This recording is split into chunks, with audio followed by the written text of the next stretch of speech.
18তম শিক্ষক নিবন্ধনের লিখিত পরীক্ষার তারিখ নির্ধারণ করল এনটিআরসিএ।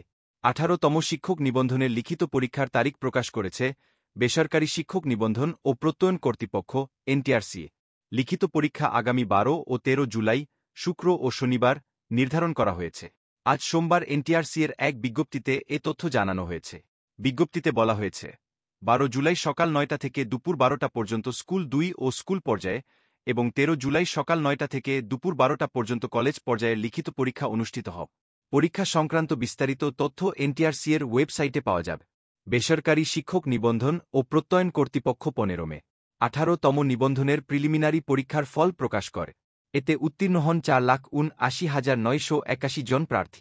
উত্তীর্ণ পরীক্ষার্থীর সংখ্যা স্কুল 2 পর্যায়ে 29,516 জন, স্কুল পর্যায়ে 2,21,652 জন, কলেজ পর্যায়ে 2,28,813 জন সহ মোট 4,79,981 জন।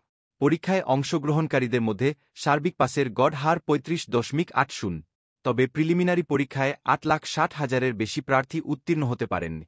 18তম শিক্ষক নিবন্ধনের প্রিলিমিনারি পরীক্ষায় অংশগ্রহণের জন্য 18,65,000-এর বেশি প্রার্থী আবেদন করেছিলেন। প্রিলিমিনারি পরীক্ষায় অংশগ্রহণ করেছিলেন 13,40,833 প্রার্থী। পাশ করেছেন 4,79,981 জন।